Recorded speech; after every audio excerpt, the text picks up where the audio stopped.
Think we're live, Ryan. Hey, everybody. Good morning. It's John Halpin, Ryan Fowler. Welcome to this week's Tuesday edition of Pickwatch Live. We are going to break down the Week 5 slate, go over the early lines, over-unders, et cetera.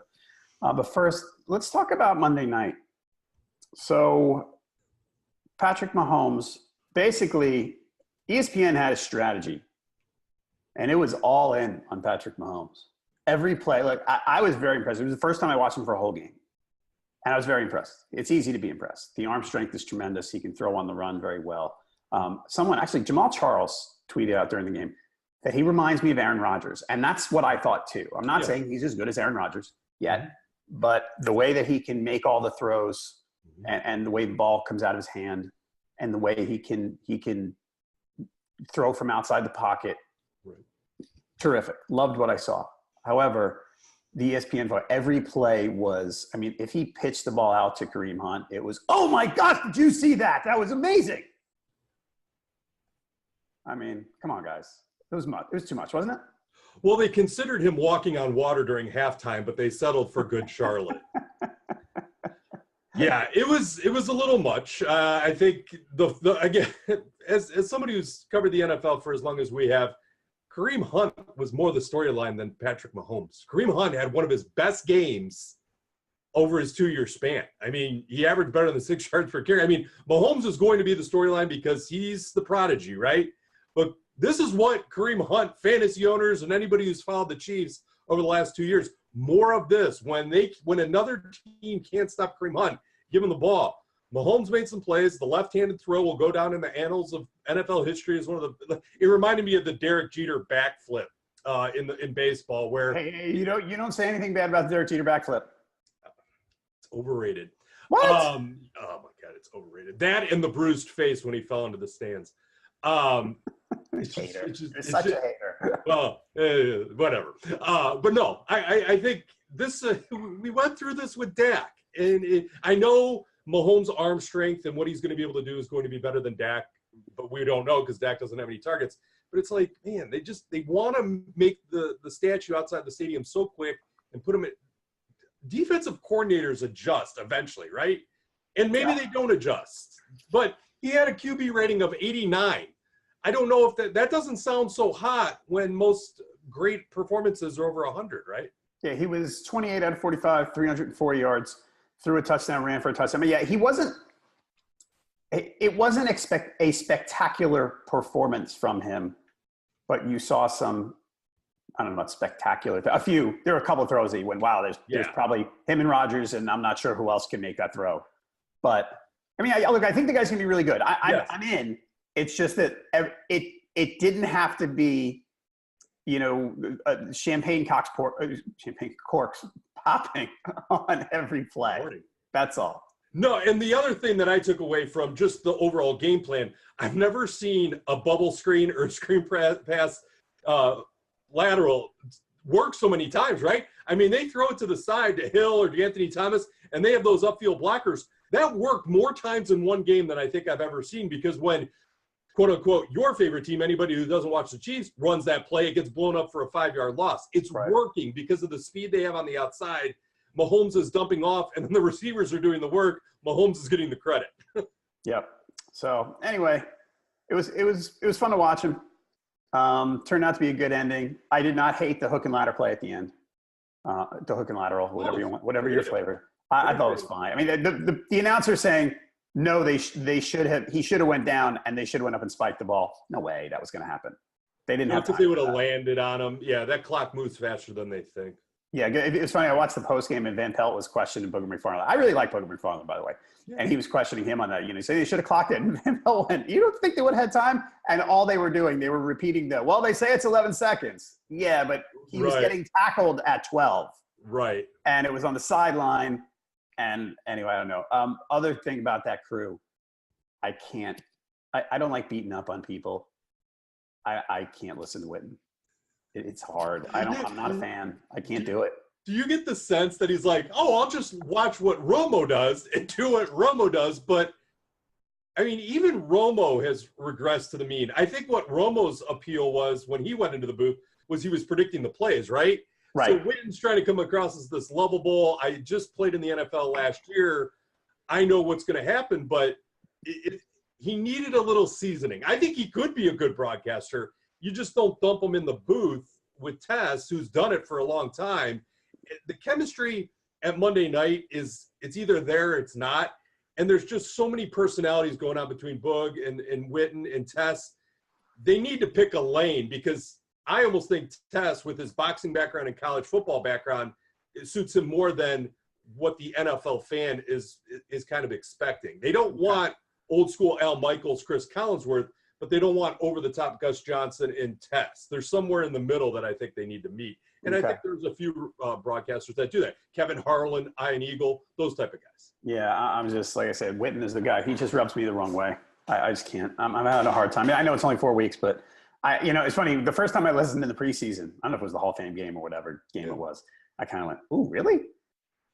You sure, guys, that this was the?" And I don't know that this was the move. I fear that this is crashing and burning on them.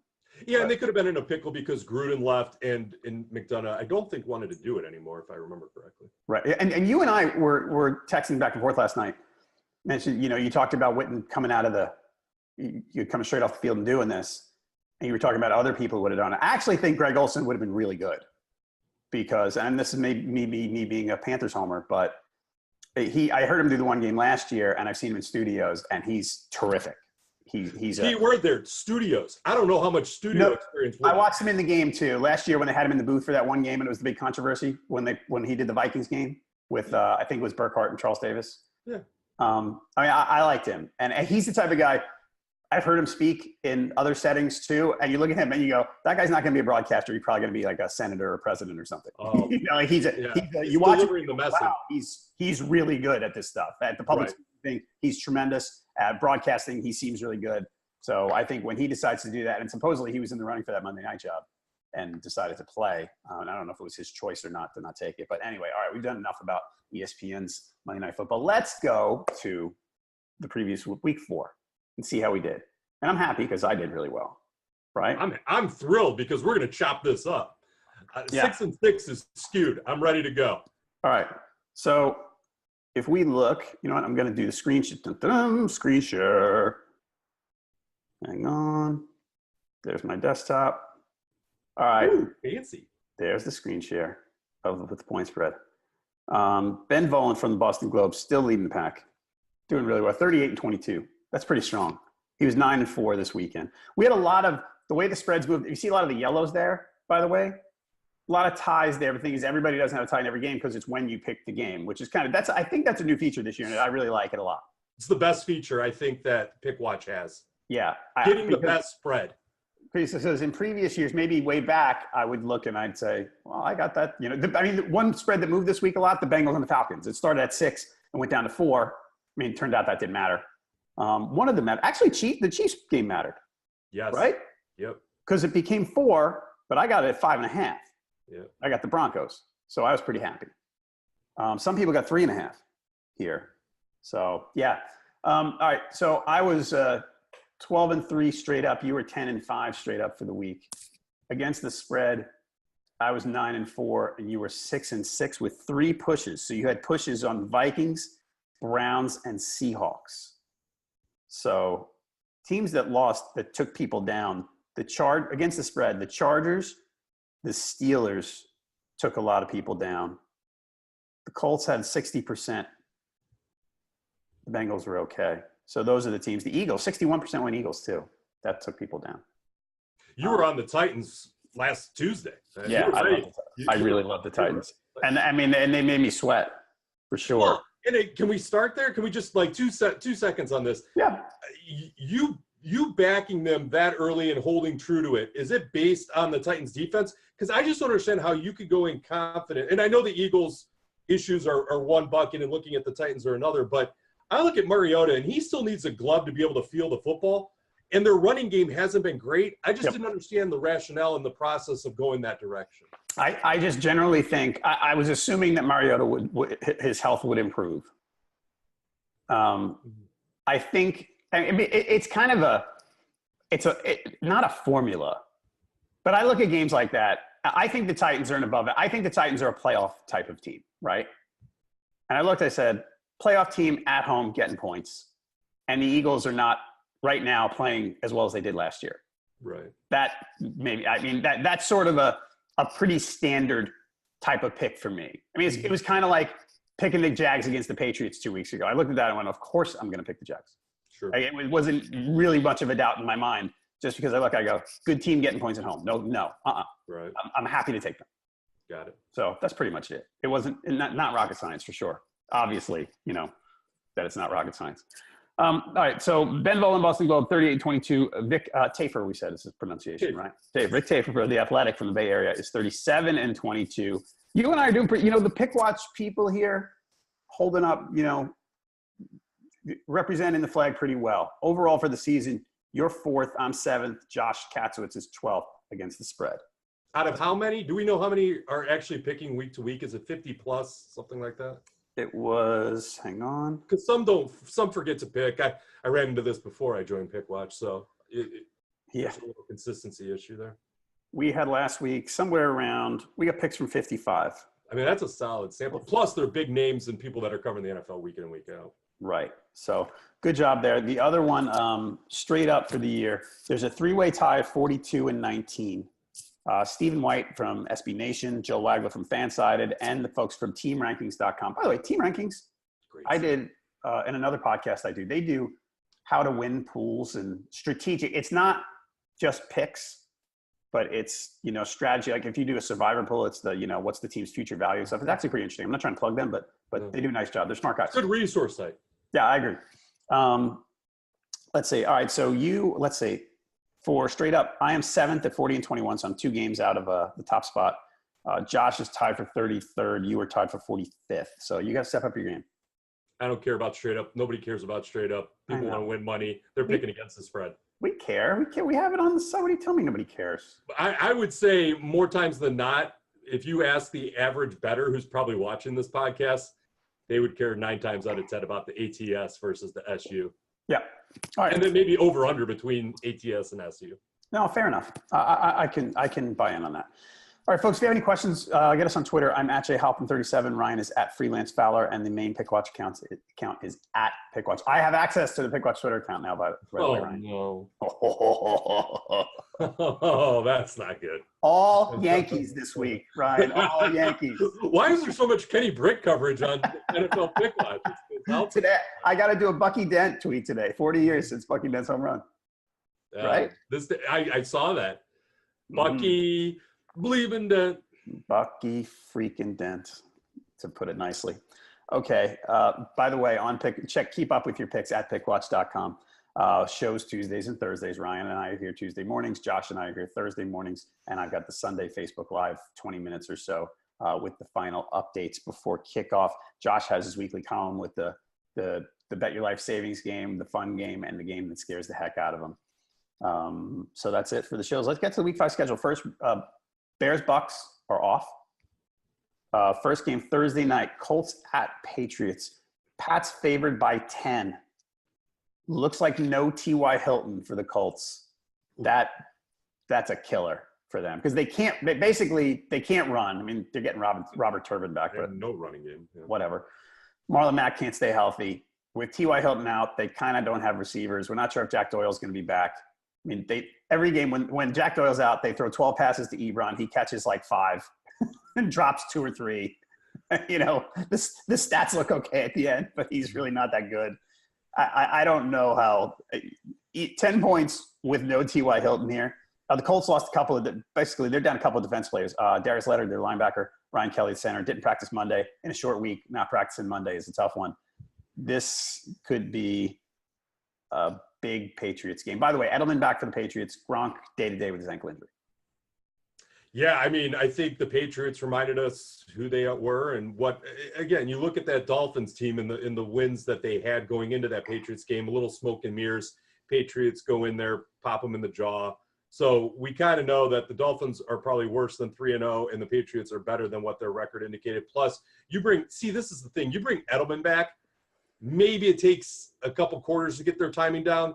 You have that underneath route. Whether Gronk plays or not is a little bit of an impact. But I think in this game, as you mentioned, with no T.Y. Hilton, the Colts just aren't going to be able to keep up because they don't have enough weapons. I think if you asked a casual Colts fan to name a receiver or a wide receiver, not any of their tight ends besides T.Y. Hilton, they're like computer generated names. They're not like they're not household names or even somebody who followed the NFL. Like it's like, oh, I got this guy off the practice squad. I got this. They're not good, right? Yeah. So there's just not enough there to keep pace with a ticked off Patriots team that knows that they have some confidence building because they have Gordon there as another weapon. He's only going to get better. Edelman underneath. The running game got going against the Dolphins. The Colts defense is a sieve.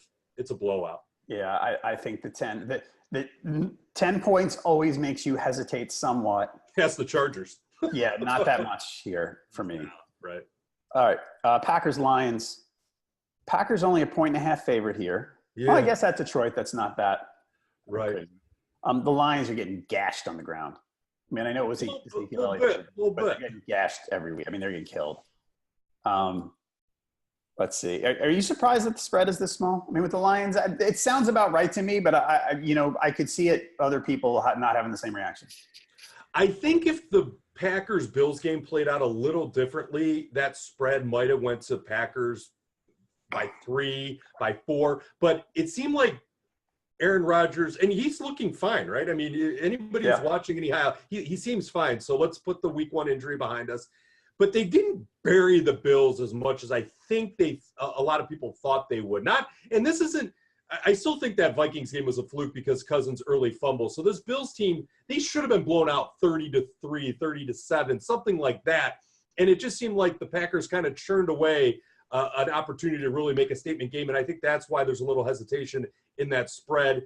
And again, the two-headed monster of Jamal and Aaron Jones, is there a lot of confidence there to take advantage of this rush defense that's struggling so much? That's probably why the hesitation, but I think the Packers are going to be able to win this game. Okay. Over-under in this one is 50.5. By the way, over-under in Colts-Pats is 53. Kind of high. Wow. I think early week hunch is that I might take the Lions here. But we'll see. Yeah, Stafford, Tate, and Jones, that ball's rolling. And carry on. Don't you forget Kenny G. But the funny thing was in that Cowboys game, Carry-On had a huge run to start the game, like 29, 30 yards, and then he was gone. Like you look at the rest of the game, it's like, man, they just can't get a dedicated system there where it's like you need both, or maybe you don't because Stafford's arm's just a freaking cannon. All right, next up, Giants-Panthers. Panthers favored by 7. Games down here in Charlotte. Over under 44.5. Panthers made a big move last week. Maybe more big on us from a social aspect than from an NFL. It's a pretty big from an on-field aspect too. Signing safety Eric Reed, who played for the 49ers. Giants might get Olivier Vernon back, which would be a nice thing for them. So watching the Giants on Sunday, it's still my favorite stat that I saw over the weekend. Did you see this one? It was this season so far, so 4 weeks, right? This season, 22 of the 32 NFL teams have scored 30 or more points already this season, 2018. Right. The Giants have not broken that barrier since the final game of the 2015 season. Their offense moved the ball in the first drive against the Saints and didn't do anything after that. This is my weekly Giants rant, by the way. I'll try to keep it short, folks. They are basically an offense that now needs Saquon Barkley or Odell Beckham to break a 60-yard touchdown because otherwise they just don't have a sustainable – it's just what they have doesn't work. So I look at this game. The Panthers get a decent pass rush. They're not going to blitz as much as last year, but the front four gets a decent amount of rush. The tackles actually push pretty hard. I think they're going to be in Eli's face, and I think it's going to be a problem again. I think this seems like a no-brainer to lay the 7. My favorite stat of the weekend, which this is one of my deep dives of the week, is this matchup. If you remove Saquon Barkley's 4 longest runs of the season, he has 52 carries, and he's averaging 2.5 yards per carry. Yep. That's your big moneymaker right there, because we know Odell maybe get his. It might be Sterling, Shepard on any given week. But Saquon at 2.5, it's going to be tough. And it's funny how the Panthers kind of stitch together touchdowns, right? I mean, like you could see them scoring 28 in this, in the whatever 15 or 18 for the Giants, and then they covered the 7. But I always find it interesting, I did see, and this is not a huge deal because he's the 5th receiver based on some of the offseason moves, but they get Curtis Samuel back this week. Yep. Christian McCaffrey is still going to eat so well, right? I mean, he's going to eat. The Giants defense is not going to be able to stop McCaffrey. So, well, I will say that the way McCaffrey's being used is interesting. He's tough to stop because he kind of moves around everywhere, and he's running better between the tackles this year. However, the Giants defense did play well on Sunday. Their defense is pretty good. I know they gave up 33 points. I think they wore down, but they're still pretty solid. Oh, Janoris Jenkins shut down Michael Thomas, which nobody could do. And without Eli Apple, I thought their pass defense, because I think Brees finished with like 217 yards passing. I mean, that's good. The problem is Alvin Kamara rushed for 134, and that's why when I look at what McCaffrey could do this week, as he is improving between the tackles, that's where I'm like, pick your poison, because if McCaffrey doesn't burn you, it'll probably be Cam on a, what do they call it, RPO. Big fan. I've never heard that term before, Ryan. Oh, Chris Collinsworth's going to have it on his tombstone. All right. I think we're both probably going to give the points here and take the Panthers. I had it at 6.5, which again I enjoy that a little bit more than a possible push at 7, as we ran into so many times last week. Right. Okay. Jets Broncos so the Broncos Monday night game, and now they travel to the East Coast. Not easy. They lost their right tackles down again with a knee injury. I don't know what the story was up with the Broncos. I haven't heard anything new this morning. So the Jets have struggled. Sam Darnold shows like these little flashes, and the stat line is bad. I mean, he played at Jacksonville the other day. I'm not going to beat the guy up for that. I think long term he'll be fine. Actually, I think short term I'm going to lean Jets. I don't think the Broncos are a good team. I think the Jets, that game against the Lions was good. They started off well against the Browns, and then they threw up on themselves pretty much. But I'm pretty sure I'm going to lean Jets here with that small point spread, because all I need is a win basically there, and I think I'm going to get it. Right, man. I see your rationale and I see your formula on this, because again the home team's getting a little point there. But man, I can't find the traction for the Jets to back them. I know what you're saying with what direction Keenum is taking that offense right now, but they made some plays. Is it the short week that's appealing to you in the cross-country travel? I mean, because I think the Broncos are better than the Jets. Really? Yeah, I mean, the Jets have shown flashes, but that was a long time ago. Like, that was a while ago. And I think that the Broncos pass rush can harass Darnold enough to kind of shake that up. Here's what I'm going to tell you. If there was a game to fade, it would be this one, and I won't be watching it because both teams really kind of bore the heck out of me. I wasn't even that interested in last night's game, only because I'm not a Broncos fan in their style of play. But it did turn out to be pretty entertaining, so shame on me for thinking that. But I really think that the Broncos can win this game, and maybe this is me just teetering a little too much on the Jets hate. But as of right now, Tuesday morning, I'm going to lean Jets. You're going to lean Jets? Broncos. Sorry. Jets are still – I'm looking at, yards per carry, which you can like that as much as you want. 3.8 a carry the Jets are giving up. I don't know. When I saw last night, I just don't like Keenum. Yeah, Royce Freeman, man, he impressed me last night. That dude was barreling over dudes. They both do. It was the Chiefs. I think the tandem backfield works well for them. I like that. I like the way they probably should have ran the ball more. Yeah. But I think I'm leaning, and I think the Jets defense. It was okay against Jacksonville. They gave up a late TD and everything, but I think they'll be better this week. I'm not fading this game. I'm gonna eagerly go with the Jets, pretty much. I think it's probably one of my 5 favorites on this slate. So. Falcons Steelers. Here's 2 teams that can't stop anybody, and Vegas agrees because the over/under is 57. Steelers favored by 3 at home. The Falcons they can't stop anyone right now. I mean, they're hurt. I'm not picking on them. They've lost 3 key defensive starters. It's tough, and they're just getting shredded. Right. And the Steelers are pretty much the same. I mean, they didn't get completely shredded the other night, but they had no chance of covering John Brown deep. None of the corners. I mean, the defense is no good, and they're going to score points. Big Ben looks a little off.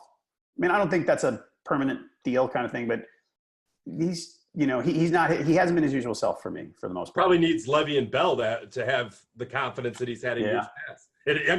That's huge. So Bell's coming in, what now, 2 weeks?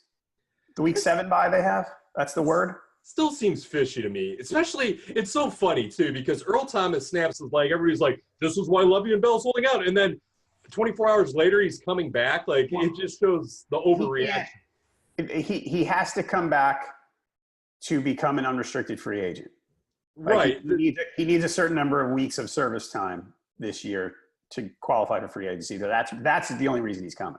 Right, but the timing just seemed weird. Was he going to make that announcement if Earl Thomas didn't break his leg? Like, I just thought that it was funny that he's making a statement, and then all of a sudden he makes or Jeremy Fowler from ESPN makes that announcement that he's coming back. I understand the service time stuff. It just seemed questionable to me how this is all going to play out, because they said they're still accepting trade offers. Do you have a lean in this game? I have a lean. I guess Steelers just because they're home, because I don't. It's a toss-up for me. The over? I'm going to take the over. Well, I thought that on Sunday night, and it didn't work. Yeah. We'll get to the Ravens. Yeah, I'd probably take Steelers at home. Falcons, let's get to the Falcons point spread. I had it at 5.5. They were giving 5.5 to the Bengals. I backed the Falcons.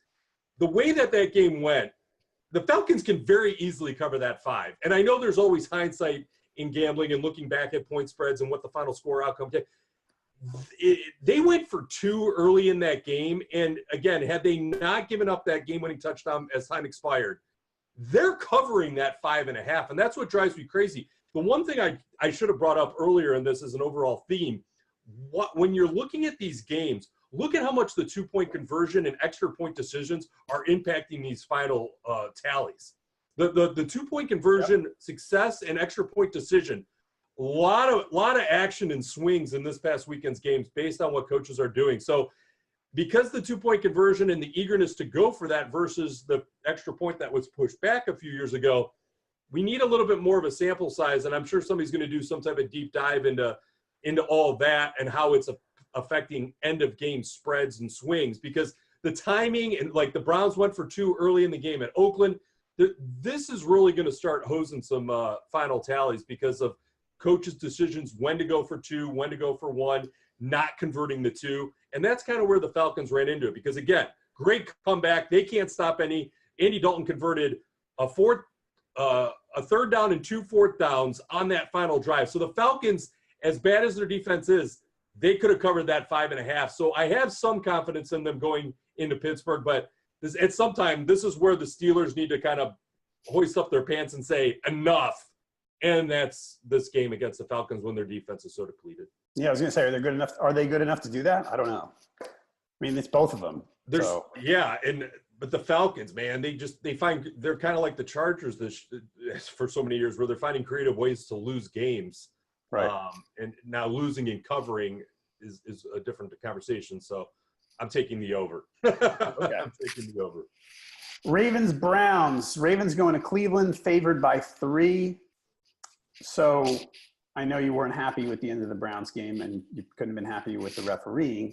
Right. Generally, I don't know. I kind of thought the Ravens would win that, but I thought the Browns were – I feel like for where they are – I mean, I came into this year. We talked about this. I thought they'd win 6 or 7. And for where they are, I said, okay, they lost a close game on the road and fought hard. And like that I didn't walk away from that game thinking anything bad about the Browns at all. Couple things. Entertaining. And this is what I was texting my buddy. Because, again, you look at the last 10 years, the Browns win a game here or there. It's always close in the fourth quarter. But most of the time, they weren't entertaining. You put up that many points, and you get excited about Chubb running, breaking big yards. This is why I'm entertained and hopeful moving forward. Problem. Secondary couldn't stop an anemic offense heading in. Derek Carr and Amari Cooper haven't done that too many times over the last 2 seasons. I think it was only his 3rd 100-plus yard game for Amari Cooper over the last 2 years. Marshawn Lynch averaged 6.5 yards per rush, which he hadn't done on 20-plus carries since 2014.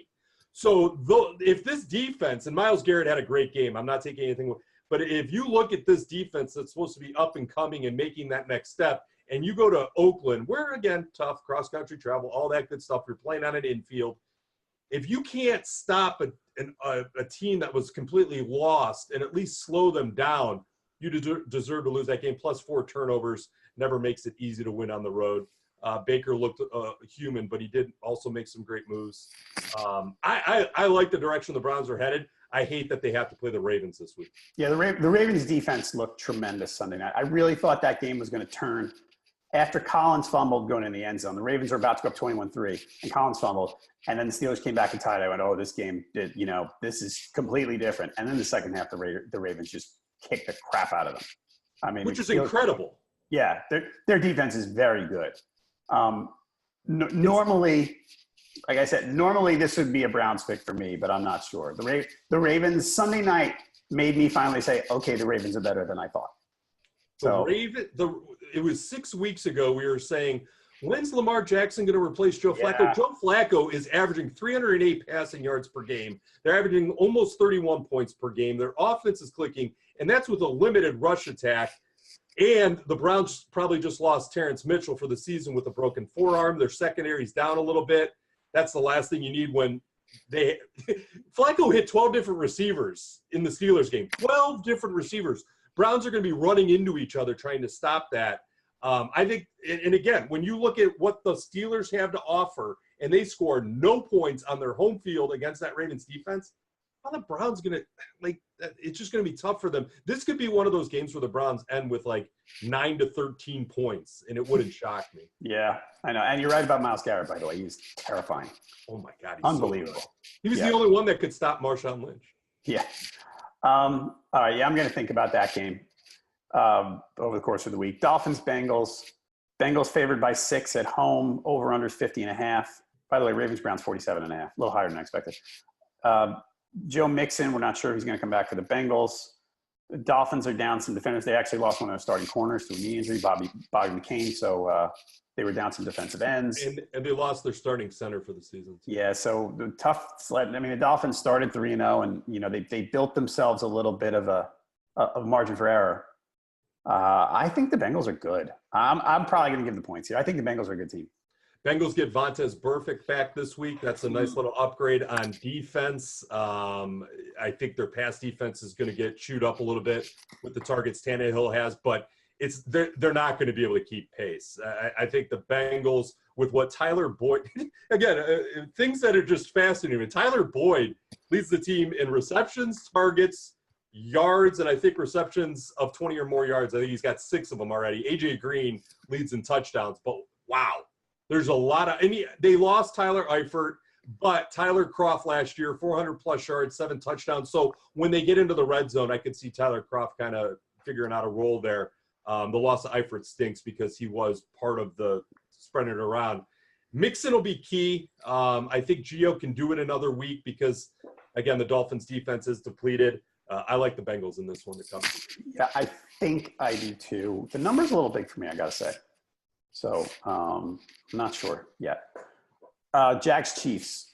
This is an interesting one because this is, unstoppable force meets immovable object, or Chiefs offense versus the Jags defense. But the Broncos kept them in relative check last night. So this is not, the Chiefs are not necessarily going to score, light everybody up for 40 a game. No Fournette for the Jags, most likely. That's a tough one. That guy can't stay on the field. Sammy Watkins got hurt Monday night, hamstring. We're going to have to wait and see on him. I just find this, I know the Chiefs are home and Arrowhead's a tough place to play. I have a hard time giving the Jags 3.5 points. Now, I think the Chiefs could, if the Chiefs won this game, even if they scored some points and won this game, 31-20, I wouldn't be shocked. But I still have a hard time giving the Jags point. I tend to agree with you. I think TJ Yeldon isn't getting enough credit for how he has played with Fournette banged up. I think TJ Yeldon has done yeoman's work, to use a cliche. And these are the type of matchups where Blake Bortles shines. Blake Bortles, when he has to go against a decent secondary, there's struggles. And it doesn't look like Blake Bortles can hang with this. But against the Chiefs, man, I think Blake Bortles could have one of those 300-yard 2 touchdown, maybe 1 interception if off a tip drill type games. And that's going to be enough because while I think Mahomes is going to be able to score 21 to 25 points a game or lead the offense to 21 to 25 points per game with relative ease, I also think that the Jaguars with Yeldon and Bortles in this matchup are going to be able to put up some points too. Yeah, and the Jags, by the way, lead defense leading in points per game allowed, yards per game allowed, and right near the lead in yards per play allowed. They're just very good. Yeah, and they're just very, very good. So and then no change from last year on that. So and I want to watch this one. Yeah, this will be a good. We talked about Mahomes and defensive coordinators getting tape on them. This is going to be Mahomes' greatest test, and I know it's profound to say when you're going against the Jaguars defense, but truly, the Jaguars defensive coaches, staff and coordinators will look at what the Broncos did to kind of harass him and make him uncomfortable, and then they're gonna maximize it by 3 because the Jaguars defense is that much better than the Broncos, which in itself has been a good defense for many, many years. Not as good as it once was, but man, when you see what the Broncos were able to do in different portions of that game, pardon me, I really think the Jaguars put maximum pressure on Mahomes, and there's definitely some regression this week, which is fine because Mahomes has overshot his skis for 4 weeks now. Right. Okay. Titans-Bills. Titans favored by 3.5 at Buffalo. 38.5 the over-under. No one expecting a lot of points here, including probably us. Titans lost Kenny Vaccaro, their safety, with an injured elbow. He's out for a few weeks, it looks like. Sean McCoy and Kelvin Benjamin were banged up the other day. Looks like they're going to be fine. I mean, McCoy's still playing with a, cracked rib or something. So, I think he's been playing with one for 3 years, John. Yeah. Seems like he's never out there. This is, I don't know. It's so easy to look at this game and say Titans. Sure. So easy. But it's your team. It's your playoff team. It is my playoff team. I mean, I actually bet the Bills against the Chargers a couple weeks ago to cover, and that didn't work. Right. And Josh Allen might just be, make a few good plays, but generally be not up to par otherwise. Did you see the interception he threw in the end zone on Sunday? I did not. I see a lot of plays. I did not see that one. He scrambled right. He was getting chased. And he was probably 10 yards behind the line of scrimmage. He was falling backward, and he just flung it into the end zone. You know what? I didn't see the I saw the highlight, not the context, so I don't know if it could have been 4th down for all I know. But I don't know. It was just like, look, I went, oh, yeah, Josh Allen. There you go. Should have thrown it with his left hand, and he would have been lauded for forever. Right. Who you got here? Do you have any fear about betting the Titans? Fear, yes, because I'm still concerned about Mariota. I know you think he's getting stronger, and you're of the belief that elbow injury that is sustained in week 1 is getting better. I have fear, but I don't have any faith in the Buffalo Bills because, I mean, here's how the Bills cover this game. Defensive touchdown, special teams touchdown. That's how it's going to happen. I'll take the Titans. Yeah, and by the way, I don't love Mariota. I just thought last week I was assuming he would get healthier and be fine, be his normal self, which is probably an average quarterback. Not in a million years would I have taken the Titans in that game. Like, when I look at some of those games, I'm like, oh, yeah, I could have seen myself go this way, that way. I would have bet the Eagles 24-7, 365. And that's what's so frustrating because, man, the Eagles are just completely lost right now. Plus, I don't know if have we done the Eagles preview yet? I'm so lost right now. I don't believe we have, no. And we'll get to it. Their defense just isn't good. I mean, they're not making the plays that they need to do to kind of get where they were last year. You can't let Corey Davis break out. I'm sorry. Right. All right. Raiders, Chargers. Chargers by 6. You know, with you. It's every year, right? Every year with these guys, you look at me, you go, I don't know. I don't know what they're going to do. Right? They should be better, but they're not. Yep. So, and the Giant or the 49ers pick 6, I go, perfect. Exactly what they didn't need to start that game. I go, there's no way there. And they almost did still cover, right? I mean, I know it was closer than it appeared. Right. But man, they were this close to getting to 10. I had the 10.5, so I would have been like, oh, there's another half that probably wouldn't have happened had they not thrown the pick 6 early on. You can't give the 49ers life, and I bet they'd play better. But anyways, back to the Chargers. Man, did the Raiders gain confidence against the Browns? Did they gain a little bit of – I mean, I don't know what to make of the Chargers. Like they're poison to me right now from oh my gosh, they're getting 6 after they can't close out any of these games. Yeah, I still think I'm going Chargers. I don't think the Raiders are good. I thought last week I took them last week because I said, you know what, at home they got to win somewhere. But I still think they're a 4-12 kind of team. Did you get the Raiders at 3? I think I got them. Push? Or did you get 2.5? I think I might have got 2.5. Hold on. Oh, lucky. Wow. Right. That's living right. Yeah, I got the Raiders -2. Oh, you cheater. Yeah. Nah, that's not cheating.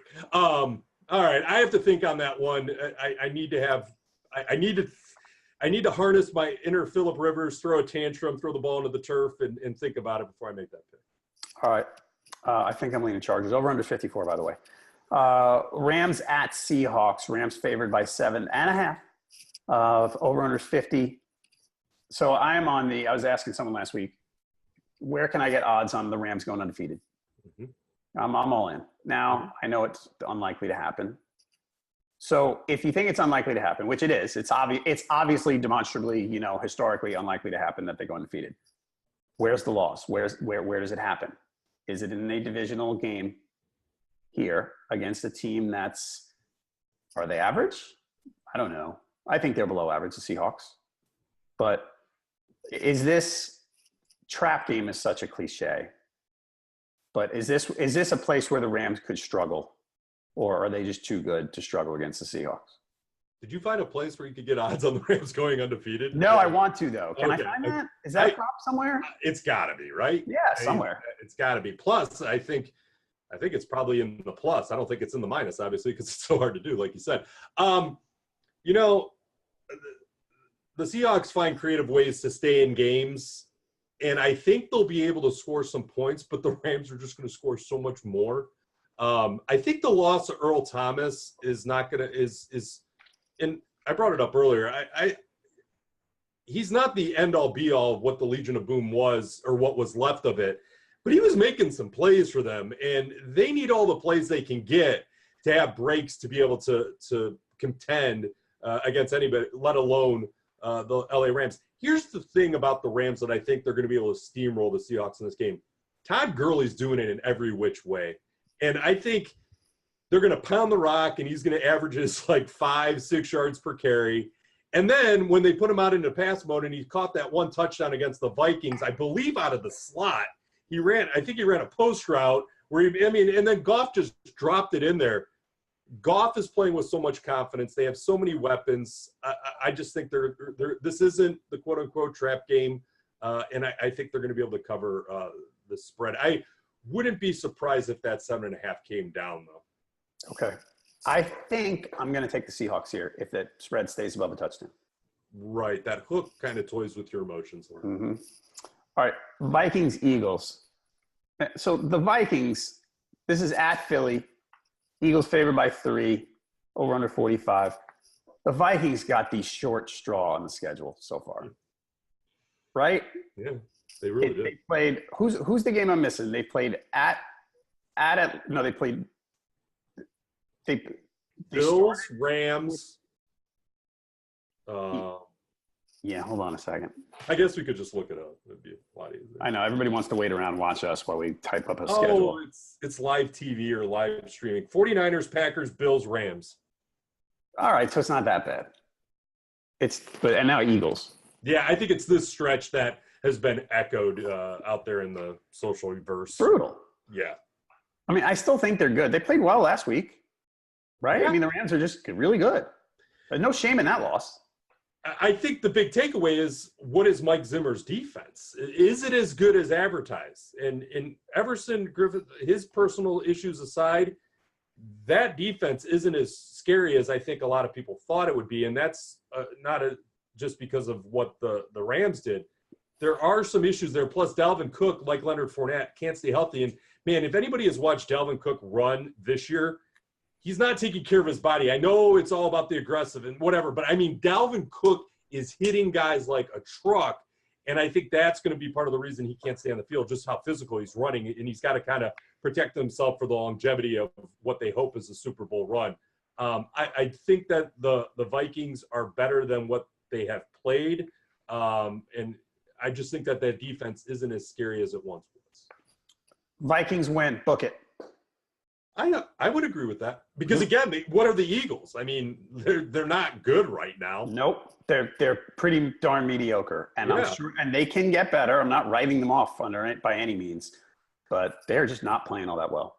No, and I think it's going to still take Carson Wentz some time to feel that knee is stable enough to be what he was last year. I think that's the one thing. It's like the physical portion of recovering from an ACL is one thing. The mental is another. And whatever Adrian Peterson did to turn around that ACL tear, 5 years ago, and come back in like 9 months and do what he did is still one of the craziest freaks of nature things I've ever seen. I think it's a little bit different for a quarterback when you're rolling out and trying to do so many things at once. Adrian Peterson had a point A to point B type thing. He did it, freak of nature. Carson Wentz, I still think, needs to get that mental part of feeling he's stable underneath. And their O-line's been really just not, because last year they were fantastic. And I'm not a big Ajayi fan. No, yeah, he's fine. I wish Corey Clement would have played this past weekend. Niners 4.5 over the Cardinals in San Francisco. Over under 41. I think the Niners proved the other day that, I don't think they're going to be a good team, a playoff team, anything like that. But I think they started to show that they were more than just Garoppolo. And I know the defense, it was a 29-27 game. I think their defense is actually going to be pretty solid. Mm-hmm. There's a lot of talent there. I keep saying they've invested so much in their defensive line. It makes sense that they'd be good. I mean, what was it, 3 years in a row they took first-round picks on the defensive line. Right. The Cardinals are not good. I mean, the Niners, by the way, Marquise Goodwin, hammy injury. We got to wait and see on him. Richard Sherman's probably going to be out again. On the Cardinals side, Fitzgerald hamstring day-to-day is what they're calling him now. Josh Rosen, the stat line wasn't great, but there were things to like. Yeah, I'd agree. I like Josh Rosen. I keep saying Josh Rosen's the guy I wanted for the Giants more than Darnold. Mm-hmm. So we'll see if I was right eventually, but more than Eli Manning for sure. But that's another story. I really liked it. I just don't think the Cardinals are good. This is sort of, you give 3 points for the home team. It's the rule of thumb. And this is a 4.5-point spread in San Francisco. I think the Niners are even without Garoppolo, are a better team without much doubt than the Cardinals. So I think this spread should be bigger. I think this is a pretty good value for the Niners here. Bigger. Wow, yeah. I don't remember you echoing CJ Beathard, how great he was this time last week. He wasn't. Mr. Checkdown. He is Mr. Checkdown. But the rest of the team is actually not bad. Right. I look at this and I go, all right, if these teams were evenly matched, mm-hmm. it would be a 3-point spread, right? Like I said, just rule of thumb. Yes. So I'm only getting another half point. I just think they're not evenly matched. Right. I think the Cardinals are just bad. So what do you think? Where do you see David Johnson going especially in this game? Let's just take this game. I mean, 3.2 yards per rush against the Seahawks. Okay. But he's got to get more involved because they're going to need him to lead the charge because Rosen's only got so many options in the passing game and Larry Fitzgerald's going to eventually retire. So, I mean, is this a game where David Johnson gets 20-plus carries and can – because the other thing is, too, not only is the offense kind of in a quagmire right now, that defense isn't what I think we believed it to be or as strong as we believed it to be. There are still plays being made here and there, but I think that Cardinals defense has been one of the biggest drop-offs over the last 3 years from a defense to be applauded, but now it's just like, man, you can pick it apart. And if Beathard goes out there last week and dinks and dunks his way to it was like an 83 passer rating, but I mean, enough to do the job as far as covering. I see your reasoning here. I like the Niners. Yeah, I think that's, like I said, they're not getting enough credit here. They're getting dinged for, I think the view of them with this point spread is, without Garoppolo, they stink. And I don't quite think that. So and this is me after the first few weeks, I wasn't too high on the Niners. And after the first 2-3 games, I looked and went, that's a better team than I expected. And it was a bad blow that they lost Garoppolo. But I still think like I said, I think they're going to fight this year and they're going to be competitive even without him. And And the one way you'll know if people believe your rationale here that they're better than what the spread indicates, if that spread grows and the Niners have to cover more points, there's a lot of people backing that. If it stays the same or if it shrinks, there's not a lot of people thinking that way. So if, again, watching that spread grow and swell to a higher number, that'll be a good indication of what the betting public as a whole believes. Right. All right, let's go to Sunday night. We have got Cowboys Texans.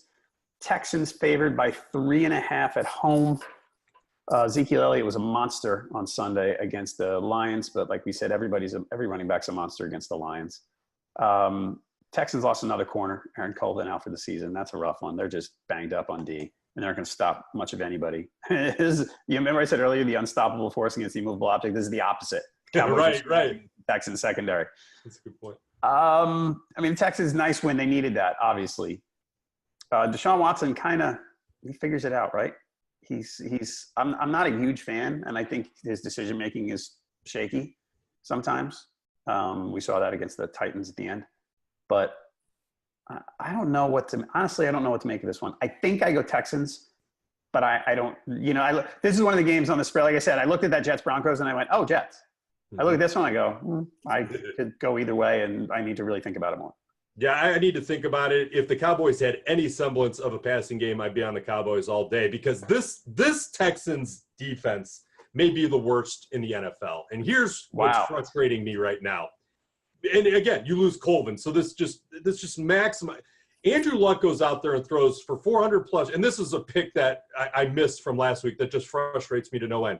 Andrew Luck goes out there, passes for 400 plus yards, 4 touchdowns, no interception. I think he was the first quarterback to lose with those type of stats in NFL history. Because again, I picked the Colts at one. All they had to cover was 1.5. The difference in that game, the game-changing play, was the Colts backed up on their own goal line. Luck fumbles a snap, Texans fall on it, and we get to the end of the game that was so controversial on the 4th down and everything. The Colts were the better team in that game. There's no doubt in my mind. And it's not because Watson can't make some plays here and there. The Texans defense is going to be their downfall. And that's why if I had to pick right now, I'd pick the Cowboys. They'll find a way to win. The Texans secondary, I think anybody can pass against it, even the Cowboys. All right. I hope I would like to pick the Texans. I hope this spread goes down a little bit.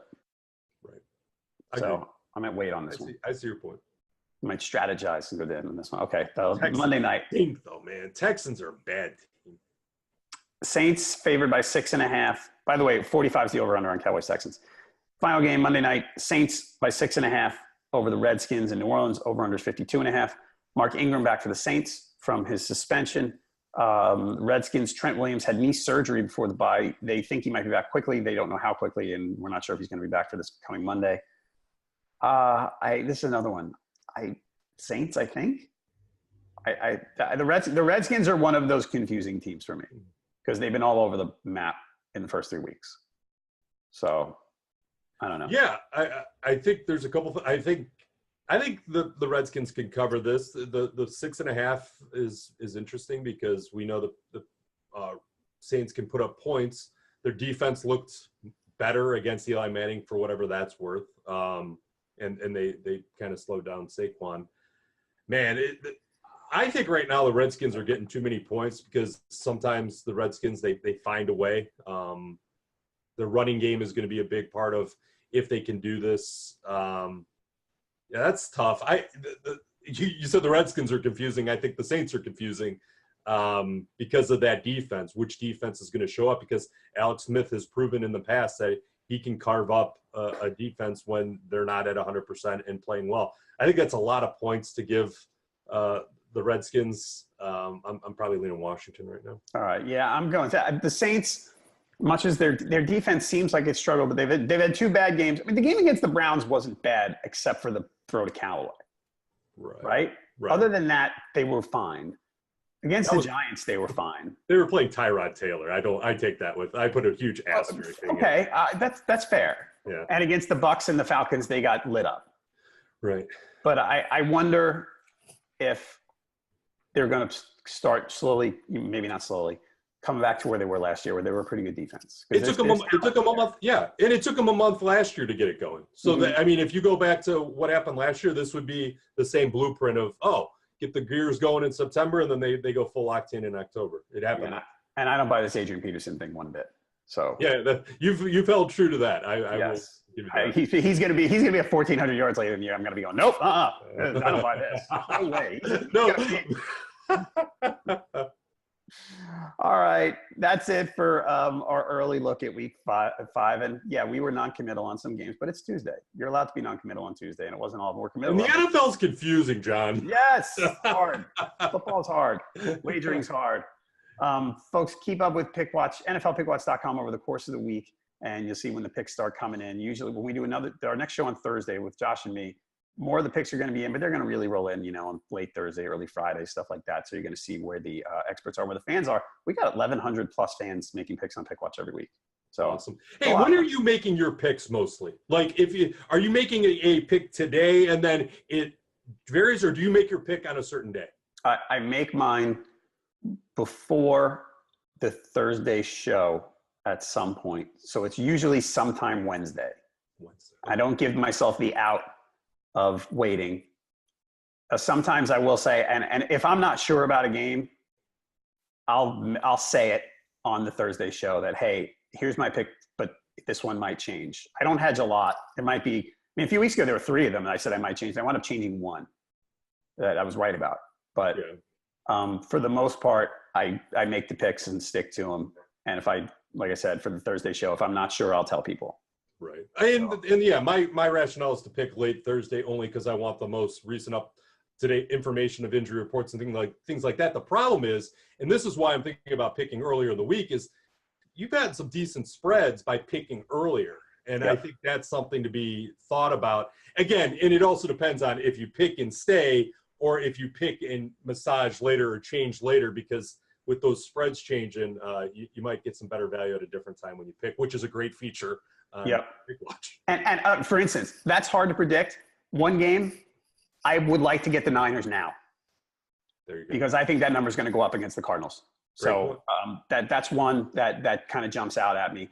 On the conversely, I would like the Texans, and I think that's 3.5 is going to get some people on the Cowboys. So that one, I think I'd like to wait. And that's a hunch. I could be wrong, but let's see how that goes. What else? Anything we missed? Anything else you got going on? No, I'm fascinated to see how, again, just being a Cleveland fan, this Browns team is going to be fascinated to see how they evolve the rest of this year. This is a huge game with a team that they have not been able to beat for the better part of the last 20 years.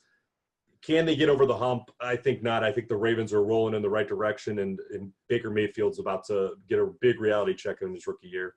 Boo. Wet blanket. Boo. Reality check. This is hey, we don't have LeBron. I'm a little nervous about the Indians going into the postseason, and now we have to play the Ravens. Yikes. At least your team doesn't have to play a wild card game like mine does. Yeah, that's true. Yeah.